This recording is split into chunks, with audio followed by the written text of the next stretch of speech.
पहला पद अव्यय या अव्यय भी नहीं समझो तो दूसरा किस तरीके से समझना है, उपसर्ग के आधार पर। दूसरे उदाहरण कैसे बनते हैं, अरे आवर्ती वाले शब्द, पुनरुक्त या द्विरुक्त शब्द, मतलब दो बार शब्द आ जाए, चाहे उनके बीच में कोई अव्यय हो या सीधा सा ही, ठीक है। और तीसरे शब्द और बताए थे मैंने आपको कि जिसमें कहीं कहीं दूसरा पद अगर अव्यय होता है तो वहां पर भी अव्ययी भाव समास पाया जाता है, जबकि परिभाषा में हमने ये पढ़ा था, ये पढ़ते हैं कि जिस समास का पहला पद अव्यय हो।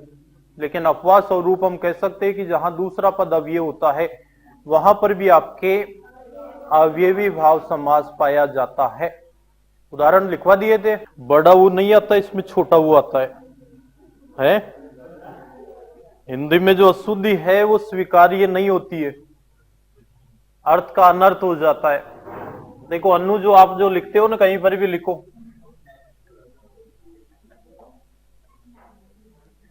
अवयवी भाव समास, इसमें कल आपको जो अनुपसर्ग के जो उदाहरण बताए थे इस तरीके से लिखा जाता है। और केवल अनु शब्द का अर्थ आपसे कोई पूछे तो इसका अर्थ होता है पीछे, किसी का अनुगामी होना, किसी का अनुसरण करना, किसी के पद चिन्हों पर चलना, वो होता है आपका अनु। प्रति हो गया, अनु के लिखवा दिए, निके हो गए, आ हो गया, ना हो गया नालायक है। अच्छा चलो अब आवर्ती वाले शब्द लिखवाएंगे आज। आवर्ती वाले लिखवा दिए, आवर्ती वाले नहीं हुए।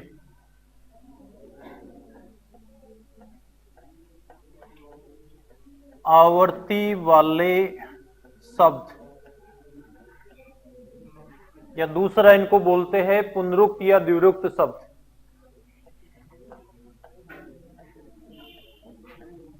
पुनरुक्त शब्द और अन्य हम इनको कहेंगे द्विरुक्त शब्द। कौन से शब्द होते हैं? जो शब्द दो बार आए, जो समान शब्द दो बार आए, चाहे सीधा सा रहे, योजक चिन्ह के द्वारा जुड़ा हुआ, या फिर उनके बीच में अगर कोई अव्यय होता है तो वहां पर आपका अवयवी भाव समास पाया जाता है। शब्द लेंगे जैसे पल पल, अब इसमें ये चिन्ह है, इस चिन्ह को बोलते हैं अपने योजक चिन्ह, तो पहले शब्द को दूसरे से जोड़ने का ये कार्य करता है। लेकिन अपना ध्यान इस योजक चिन्ह पर नहीं, अपना ध्यान इन पर जाना चाहिए कि ये पल शब्द है, और फिर बिल्कुल वैसा ही शब्द दूसरी बार कोई सा भी आ जाए, पल पल आए, क्षण क्षण आए, धीरे धीरे आए, जल्दी जल्दी आए, तेज तेज आए, किस पर ध्यान रखना है?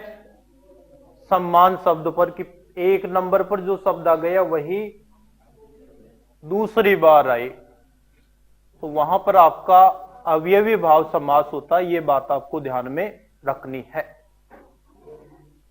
लिख लो, समास विग्रह लिख लेना इसका, पल के बाद पल, और एक और लिख लेना हर पल। फिर अगला शब्द है अपना क्षण क्षण, क्षण क्षण, वही पहले की जैसे इसका भी समास विग्रह क्षण के बाद क्षण, और एक लिख लेना हर क्षण। फिर धीरे धीरे, धीरे धीरे, धीरे धीरे रे मना, धीरे सब कुछ होई, माली सींचे सो घड़ा, ऋतुआए फल होई। इसका अर्थ यह होता है कि किसी भी कार्य में अगर हम धीरे धीरे प्रयासरत रहेंगे, धीरे धीरे प्रयासरत रहेंगे तो निश्चित रूप से सफलता मिलेगी। जिस प्रकार से एक माली छोटे से पौधे को, पेड़ को सींचना शुरू करता है, वो धीरे धीरे बड़ा होता है, फिर अपने फूल लेता है, फिर फल लेता है, उसमें समय लगता है। लेकिन इस लंबे समय में उसने लगातार प्रयास किया है। तो ठीक वैसे ही आपको भी इससे ये प्रेरणा मिलती है कि अब भर्ती आपकी जारी हो गई है, तो ये नहीं है इसका मतलब कि कल या परसों ही परीक्षाएं हो जाएगी। आवेदन होंगे, उसके बाद में भी आपको समय मिलेगा, लेकिन उस समय का सदुपयोग करते हुए आपको आगे बढ़ना है, तब तो आपको फल मिल जाएगा, नहीं तो फल कोई और ही खा जाएगा और आप देखते ही रह जाओगे। ठीक है ना? लिख लो धीरे के बाद धीरे। अब कुछ शब्द ऐसे बताते हैं जिनके बीच में जैसे अव्यय आए। शब्द लेंगे हम धड़ाधड़, और शब्द इससे मिलते जुलते जैसे धड़ाधड़, भड़ा बड़, खटाखट, पटापट, फटाफट। ठीक है ना? कौन सा समास बनेगा? अव्ययी भाव समास। इसका समास विग्रह करना है धड़ के बाद धड़, और इसमें जो आपके अव्यय है वो कौन सा है? अव्यय है। एक दो अव्यय की ओर लिख लो। अगला शब्द ले लेंगे जैसे फटाफट, वही कौन सा अव्यय है इसमें? आ। और अपने को अव्यय में नहीं जाना है, अपने को किस में जाना है कि शब्द कितनी बार आ रहा है? 2 बार, ये ध्यान में रखो। फट के बाद फट। अब पटापट भी होता है, फटाफट तो मतलब जल्दी जल्दी, और पटापट होता है ना, है? फिर अगला शब्द लिख लो, ओ अव्यय के बताएंगे हम, जैसे दिनों दिन, दिनों दिन। इसका समास विग्रह होगा दिन ही दिन में, दिन ही दिन में। और इसी से मिलता जुलता लिखना है रातों रात, रात ही रात में, रात ही रात में। फिर लिखो हाथों हाथ, हाथ के बाद हाथ, हाथों हाथ। समास विग्रह करना है हाथ के बाद हाथ। फिर आगे हम बात करेंगे जिनमें दूसरा पद आपके अव्यय हो और पहला पद हो आपके, जैसे इसमें संज्ञा या विशेषण या क्रिया या अन्य शब्द। संज्ञा, विशेषण प्लस अव्यय।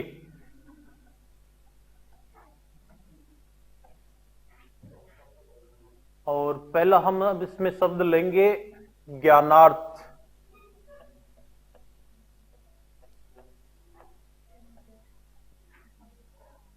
ज्ञानार्थ में संधि भी बनती है आपके दीर्घ संधि, ज्ञान धन अर्थ। समास विग्रह करना है ज्ञान के लिए। फिर इसी से मिलता जुलता शब्द है आपके सेवार्थ। वही विग्रह क्या हो जाएगा? सेवा के लिए, सेवा के लिए। और संधि विच्छेद सेवा धन अर्थ। फिर मरणोपरांत, मरणोपरांत।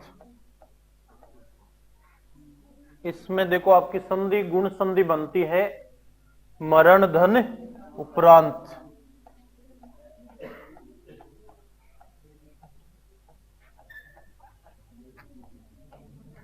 और समास विग्रह हो जाएगा मरण के बाद, मरण के बाद। फिर इसी से मिलता जुलता शब्द है मृत्यु उपरांत।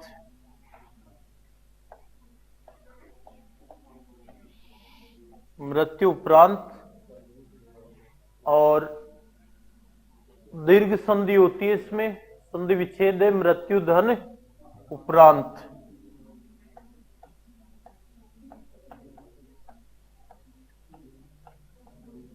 और एक जैसे आपको पहले भी बताया था, ये कई बार आपके पूछा जाता है शब्द शुद्धिकरण में भी। कौन सा शब्द? मृत्युपरांत। तो समास विग्रह उसकी जैसे ही मृत्यु के बाद, मृत्यु के बाद, मृत्यु के बाद। फिर अगला शब्द है गंगा पार। गंगा पार समास विग्रह होगा गंगा के पार।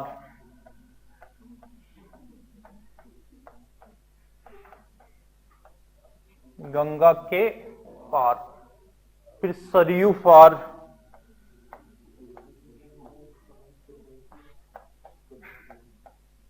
क्या होगा इसका समास विग्रह? इसकी जैसे ही होगा, सरयू के पार।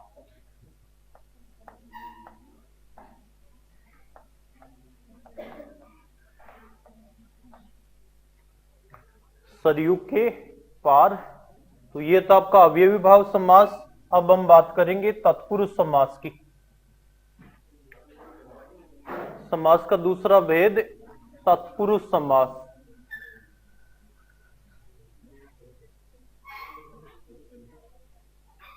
तत्पुरुष समास, पहले इसकी परिभाषा लिख लेना यहां देखकर। जिस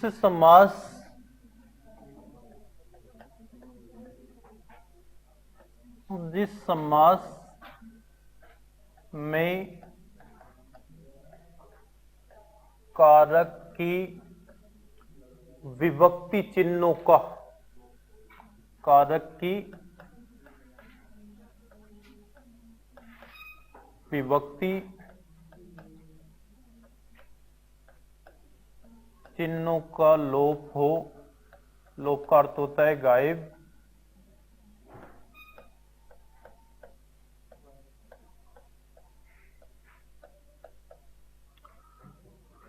कारक की विभक्ति चिन्हों का लोप हो तथा जिसका दूसरा पद प्रधान हो।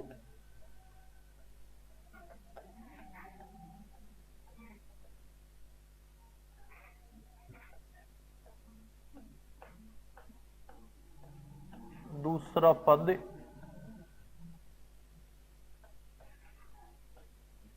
प्रधान हो तो उससे तत्पुरुष समास कहते हैं।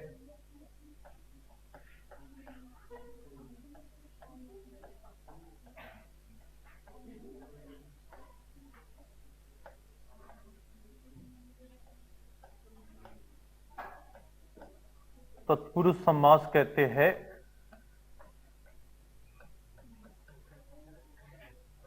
इस समास में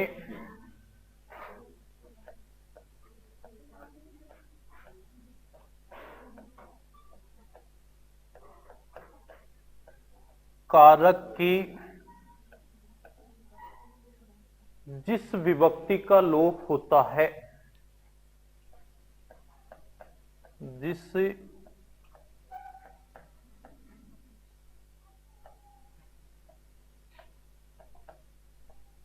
विभक्ति का लोप होता है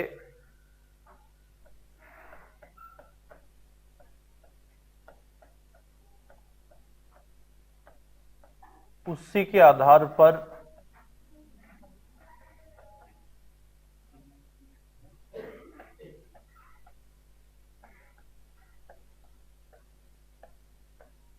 इसका नामकरण किया जाता है।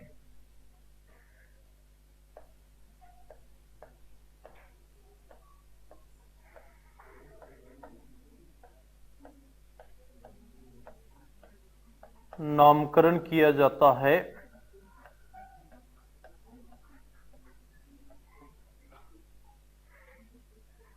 कारक के आधार पर तत्पुरुष समास के 6 भेद होते हैं।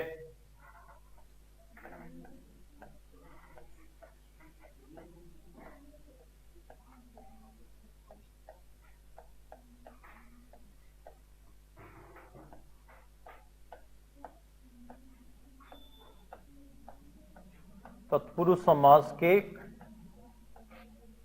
6 भेद होते हैं।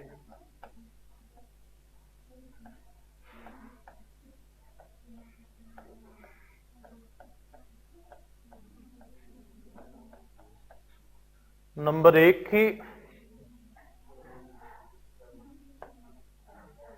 कर्म तत्पुरुष समास।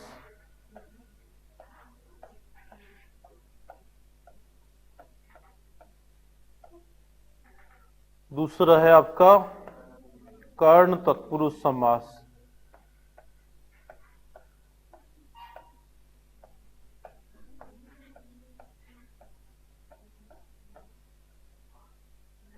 तीसरा है आपका संप्रदान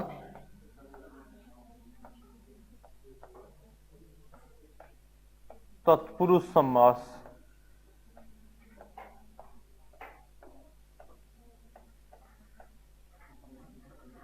चौथा है अपादान तत्पुरुष समास।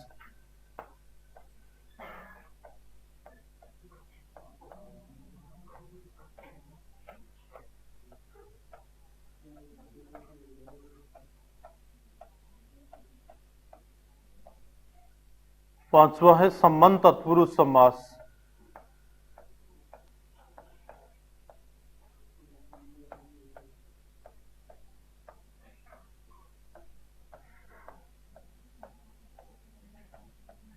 और छठा एवं अंतिम है आपका अधिकरण तत्पुरुष समास।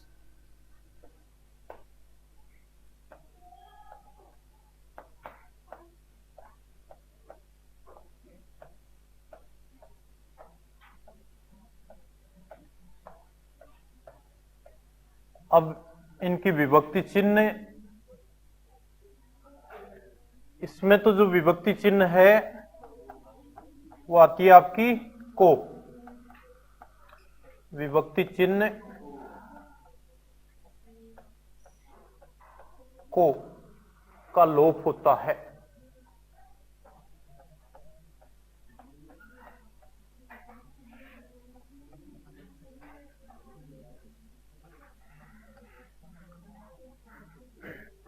फिर दूसरे की बात करेंगे। कर्ण, इसकी दो विभक्ति आती है, एक तो से और एक के द्वारा।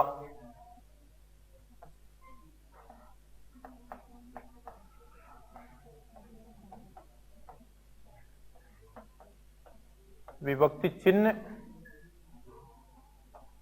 से एवं के द्वारा।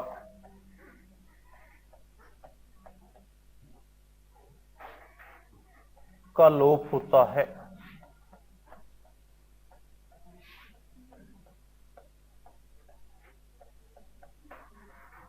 और से आपके अपादान में भी होती है, लेकिन वो अलग होने की बात दर्शाती है, और ये उसके संबंध जोड़ने की बात करती है। किसमें?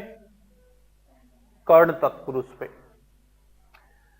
फिर संप्रदान में विभक्ति चिन्ह है आपकी के लिए।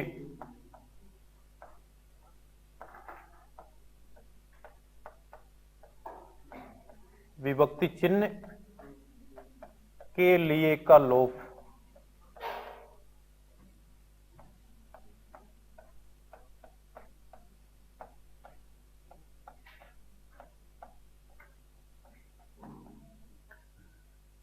फिर अपादान में से अलग या पृथक होने के लिए।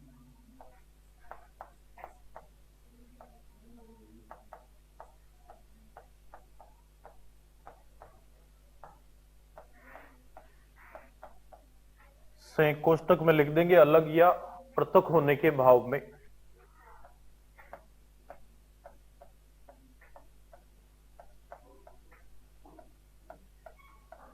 पृथक होने के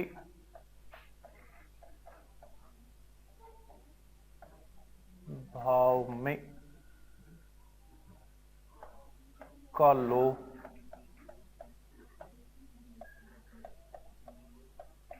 होता है। फिर संबंध में तीन विभक्ति आती है का, के, की। विभक्ति चिन्ह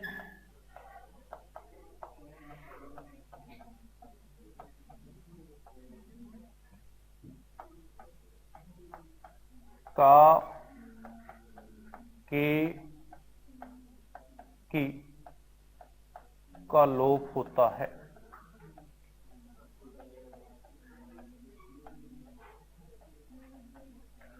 और फिर अंतिम अधिकरण की बात करें तो इसमें दो विभक्ति आती है, एक में और एक पर।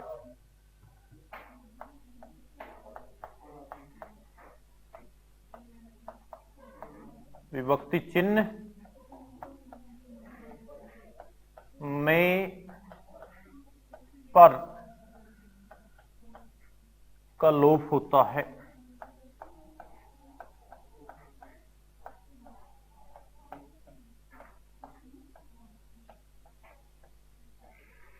लिख लिया?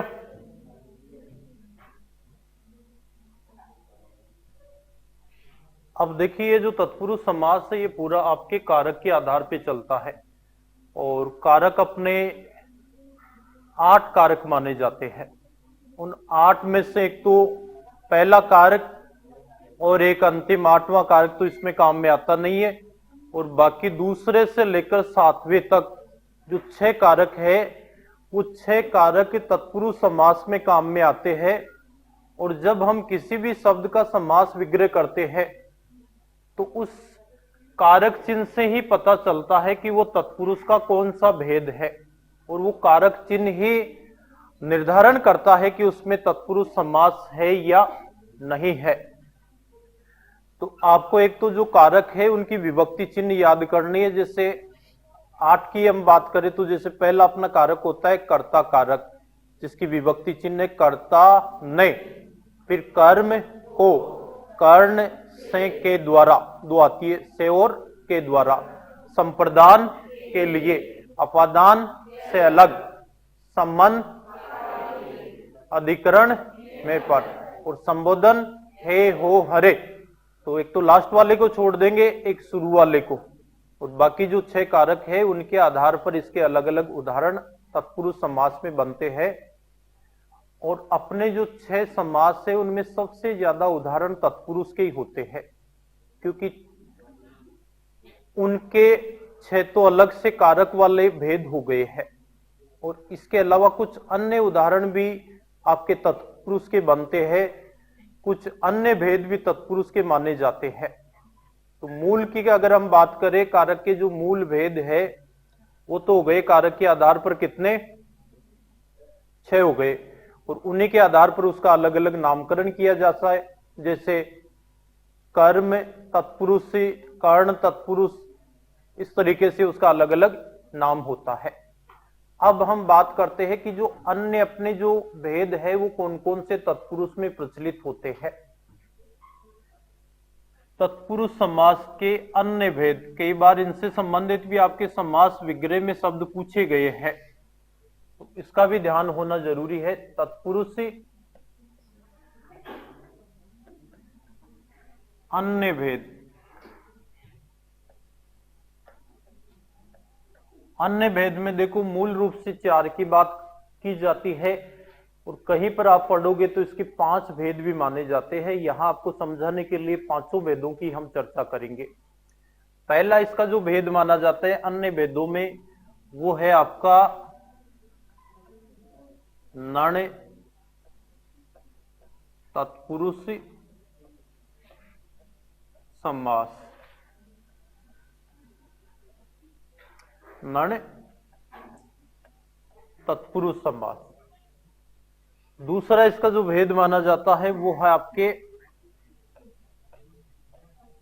अलुक तत्पुरुष समास।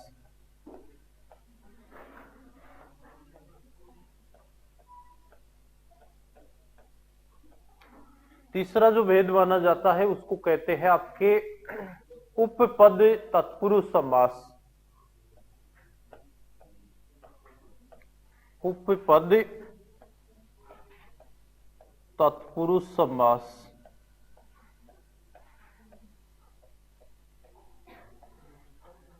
चौथा होता है लुप्त पद तत्पुरुष समास।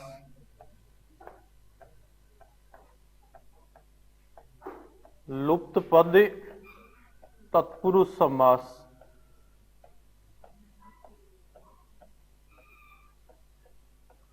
और पांचवा जो भेद इसमें माना जाता है उसको कहते हैं प्रादि तत्पुरुष समास।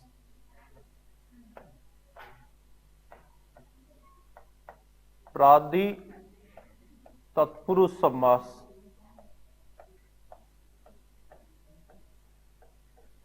अब ये जो पांच भेद है इनमें कारक की विभक्ति चिन्हों के आधार पर नहीं चलते हैं, बल्कि इनकी अलग अलग विशेषताएं या अलग अलग तरीके से इनके उदाहरण बनते हैं। पहले की अगर हम बात करें नण तत्पुरुष की, इसकी परिभाषा अभी लिखनी नहीं है, ठीक है ना। तत्पुरुष के जो 6 भेद है उनकी परिभाषा और उदाहरण होने के बाद में हम इसका लिखवाएंगे, अभी आपको समझना है। देखिए, कहीं नकारात्मक की अभाव या कमी की नेगेटिव बात अगर कहीं बताई जाती है तो वहां पर जो समास पाया जाता है उसको कहते हैं नण तत्पुरुष। कि जहां किसी शब्द में अभाव या नकारात्मकता का बोध हो तो उससे नण तत्पुरुष समास कहते हैं। और दूसरी बात आपको इसमें यह समझनी है कि आपको 2 उपसर्ग का इसमें ध्यान रखना है। जो मैंने अवयवी भाव पढ़ाया था उस समय भी बताया था, एक तो अ उपसर्ग और एक अन उपसर्ग के दोनों रूप तत्सम और तद्भव वाले। इन 2 उपसर्ग से बना हुआ अगर कोई भी शब्द कहीं आता है तो उसमें नण तत्पुरुष माना जाता है। और नण में भी ये होता है कि नण जैसे कम पूछा जाता है तो इसमें आपके जैसे ये नण अगर नहीं है तो अ और अन उपसर्ग से बने हुए शब्द भी आपके पाए जाते हैं अवयवी भाव में, ठीक है। फिर बात करेंगे अपने अल्लुक की। अल्लुक की परिभाषा ये होती है कि जिस समास में कारक की विभक्ति चिन्हों का लोप न हो बल्कि कारक की विभक्ति चिन्ह किसी न किसी रूप में बनी हुई रहे तो उससे कहते हैं अल्लुक तत्पुरुष समास। फिर उपपद। उपपद में क्या होता है कि इसका दूसरा पद किसी प्रत्यय से बना हुआ होता है। परिभाषा यह है कि जिस समास का दूसरा पद किसी प्रत्यय से बना हुआ हो तो उसे उपपद तत्पुरुष समास कहते हैं। अब इन दोनों में एक समानता है आपके अल्लुक और उपपद में, और उस समानता के आधार पर हम ये कह सकते हैं कि इनके उदाहरण भी करीब करीब मिलते जुलते से ही है। कारण क्या है कि इन दोनों के ज्यादातर जो उदाहरण है वो दूसरा पद किसी प्रत्यय से बना हुआ होता है। तो एक तरीके से हम ये कह सकते हैं कि अल्लुक का ही दूसरा रूप होता है आपका उपपद तत्पुरुष समास। फिर हम बात करेंगे लुप्त पद की। तो जैसे इसके नाम से ही पता चल रहा है कि इसमें पद जो है वो लुप्त होते हैं, गायब होते हैं, उनका लोप होता है।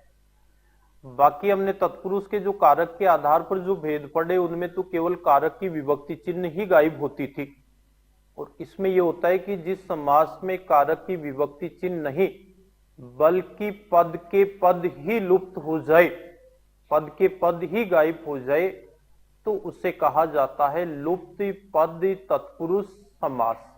मतलब जब इसके उदाहरणों का हम समास विग्रह करते हैं तो समास विग्रह में बहुत सारे शब्द आते हैं जो समस्त पद में गायब होते हैं, कि समास से जो बना हुआ शब्द है उसमें गायब होते हैं, और जब हम उनका विग्रह करते हैं तो वो बहुत सारे शब्द हमारे सामने आते हैं।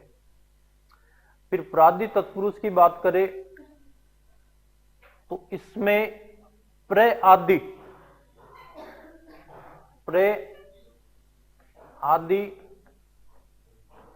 उपसर्ग कि जहां पर प्र आदि उपसर्ग से बने हुए अगर कोई शब्द है तो वहां पर माना जाता है आपका प्रादि तत्पुरुष समास।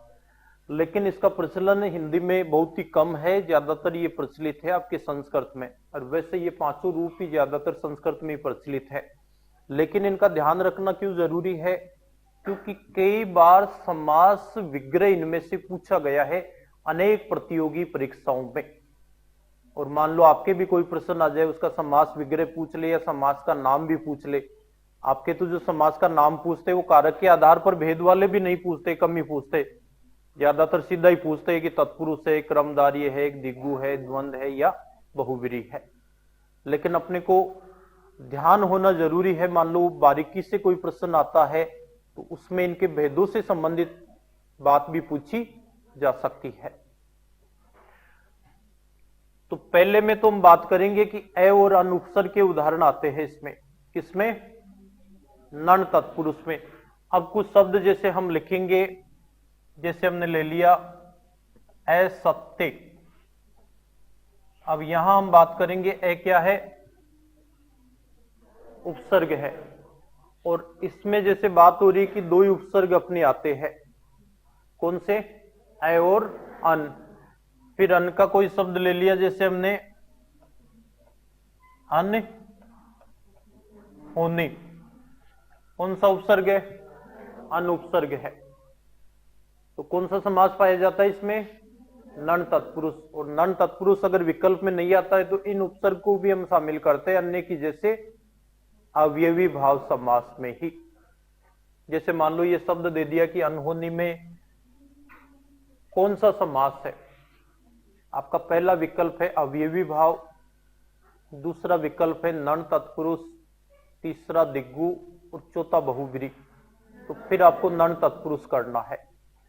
और यही अनहोनी शब्द आ गया और आपके एक विकल्प में लिखा है अवयवी भाव, एक में लिखा हुआ है द्वंद, एक में दिग्गु, एक में क्रमधारीय।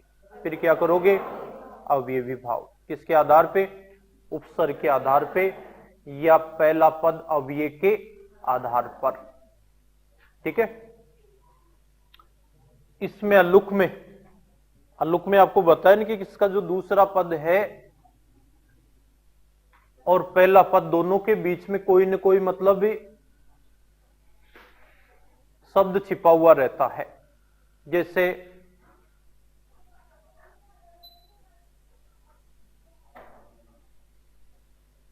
मृत्युंजय, अब इसका हम के टुकड़े करेंगे तो पहला पद जैसे इसमें मृत्यु है, लेकिन मृत्यु के साथ इसमें एक अवयव भी है, और वो कौन सा है? मैं। और दूसरा ये जय हो जाएगा। अब आपकी इसमें संधि तो बन रही है व्यंजन संधि, और व्यंजन संधि का एक नियम है कि मैं के बाद में कोई भी स्पर्श व्यंजन आए। स्पर्श व्यंजन मैंने एक दिन आपको बताया था कि कैसे लेकर मैं तक के जो 25 वर्ण है अपने, उनको क्या कहते हैं? स्पर्श व्यंजन। प्रत्येक वर्ग में कितने वर्ण है? 5 वर्ण है। तो इसमें नियम ये लागू हो रहा है व्यंजन संधि का कि मैं के बाद में कोई भी स्पर्श व्यंजन आए तो मैं या तो बदलता है आपका अनुस्वार में, और या फिर बदलता है 5वें वर्ण में, 5वें वर्ण में। तो मृत्युंजय ने अनुस्वार के अनुसार तो हम इस तरीके से लिखते हैं इसको, और 5वें वर्ण के अनुसार जिसका इसका संधि विच्छेद हमने ये किया है। तो ये तो आ गया मैं तो 2 रूप में बदलेगा, या तो अनुस्वार के रूप में और या फिर 5वें वर्ण के रूप में। अब 5वें वर्ण का निर्धारण ये धन के चिन्ह के बाद वाला वर्ण करेगा। अब जय का 5वां वर्ण आएगा इसमें, तो दूसरा हम इसको इस तरीके से भी लिख सकते हैं, ये रूप होगा। और दोनों ही सही है, दोनों ही शुद्ध है और प्रचलित भी है, लेकिन ज्यादा अभी जो प्रचलित रूप है वो है आपके अनुस्वार वाला। ठीक है। कहीं ऐसा शब्द भी आ जाए तो घबराना नहीं है, भाई ये क्या दे दिया। ठीक है ना। ये भी कौन सी संधि के अनुसार है? व्यंजन संधि के अनुसार। और संधि विच्छेद यही होगा मृत्युम प्लस जय। कौन सा वर्ण है ये? 5वां वर्ण है। कौन से वर्ग का? च वर्ग का। और च वर्ग का 5वां क्यों आया? क्योंकि धन के चिन्ह के बाद में कौन सा वर्ण है? जय है, तो जय का 5वां वर्ण इसमें आना चाहिए। ठीक है। इसी प्रकार से जैसे इसमें हम दूसरा शब्द ले अपने इसी व्यंजन संधि के इसी नियम में, जो अपने समाज की दृष्टि से इसी में है। इसमें किसमें? अल्लुक की बात चल रही है अपने, और वो शब्द है आपका धनंजय। कौन सा शब्द है? तो धनम में प्लस जय, एक तो बन जाएगा किसके अनुसार? किसके अनुसार बनेगा? अनुस्वार के अनुसार, जो ज्यादा प्रचलित है। और एक पांचवा वर्ण, तो पांचवा वर्ण इसकी जैसे ही होगा, ये वाला रूप। अब दोनों में देखो समास भी समान है और संधि भी समान है। समास तो कौन सा हो गया दोनों में? अलुक तत्पुरुष समास। और संधि कौन सी हो गई? व्यंजन संधि। अब ये अलुक तत्पुरुष समास ये कहता है कि जिस समास में विभक्ति चिन्ह किसी न किसी रूप में मौजूद हो, बनी रहे, पहले पद के बाद और दूसरे से पहले। तो यहां पर सीधा सा तो इसमें नहीं दिख रहा था, लेकिन इसमें भी हम संधि विच्छेद करेंगे तो ये निकल कर आएगा एक अव्यय। कौन सा? मैं है इसमें, जैसे एक, जैसे पहला पद इसका धन हो गया, दूसरा हो गया जय, और इनके बीच में भी एक वर्ण या एक शब्द है। ठीक है। फिर इसके और उदाहरणों की अगर हम बात करें अलुक तत्पुरुष की, तो अलुक में और उदाहरण जैसे कर्तरी प्रयोग। तो इसमें देखो पहला पद तो कर्ता है और दूसरा पद क्या है? प्रयोग। और उनके बीच में एक और शब्द जुड़ा हुआ है। कौन सा है वो? रि। तो अलुक तत्पुरुष यही कहता है कि जिस समास में दोनों पदों के बीच में कोई न कोई विभक्ति या कोई न कोई वर्ण या कोई न कोई शब्द अगर बना रहता है, तो वहां पर आपका अलुक तत्पुरुष समास पाया जाता है। इसमें क्या है कि विभक्ति चिन्हों का, वर्णों का या शब्दों का लोप नहीं होता है। इसकी जैसे जो कारक की जैसे हमने पढ़े थे ना, कितने कितने उदाहरण पढ़े, कितने भेद पढ़े, और 6 के अलग अलग उदाहरण उनमें होते हैं। तो इसका विग्रह हो जाता है कर्ता से संबंधित प्रयोग। तो अब अपने को देखना है कि अलुक क्यों हुआ, क्योंकि अलुक की विशेषता, अलुक की परिभाषा, अलुक का अर्थ ये होता है कि पहले और दूसरे पद के बीच में कोई भी शब्द हो, कोई भी विभक्ति हो, कोई भी वर्ण हो, तो वहां पर आपका अलुक तत्पुरुष समास होता है। इसी से मिलता जुलता शब्द जैसे हम लेंगे कर्मणि प्रयोग। तो पहला पद तो क्या है इसका? कर्म, और दूसरा प्रयोग, और उनके बीच में एक तीसरा वर्ण या शब्द और है। वो क्या है? ये। इसका लोप नहीं हुआ है, और लोप नहीं होने के कारण ये तत्पुरुष का कौन सा भेद है? अलुक तत्पुरुष। ठीक है। फिर अगर बात करें हम इसकी उपपद की, तो उपपद में क्या होता है कि इसका जो दूसरा पद है वो किसी प्रत्यय से बना हुआ होता है। किससे बना होता है? प्रत्यय से। जितने भी इसके उदाहरण आते हैं उनमें दूसरा पद प्रत्यय से निर्मित होता है। जैसे संगीतकार, तो प्रत्यय की भाषा में बोले तो संगीत तो मूल शब्द हो गया, और कार क्या हो गया? प्रत्यय हो गया। फिर अगला शब्द जैसे इसमें हम ले जलज, तो मूल शब्द तो क्या हुआ? जल, और प्रत्यय कौन सा हुआ? कौन सा प्रत्यय हुआ? जय। फिर इसी की जैसे अगला शब्द ले लेंगे जलद, मूल शब्द और प्रत्यय। तो इनमें मैंने आपको बताया था कि जलज, जलज, जलद और जलधि, तो जल का कोई भी पर्याय है उसके बाद में अगर जय जोड़ देंगे तो क्या बनेगा? कमल। अरे जल के किसी भी पर्याय के आगे अगर जय प्रत्यय जोड़ देंगे तो क्या अर्थ होगा? कमल। और जल के किसी भी पर्याय के आगे दे जोड़ देंगे तो क्या बनेगा? बादल। और जल के किसी भी पर्याय के आगे अगर धी जोड़ देंगे प्रत्यय तो क्या बनेगा? समुद्र। एक तो जल में जन्म लेने वाला, एक जल को देने वाला, और एक जल को धारण करने वाला, इस तरीके से इसमें बनते हैं। अब आगे एक तो लुप्त पद और ये प्रादि, ये कल बताएंगे।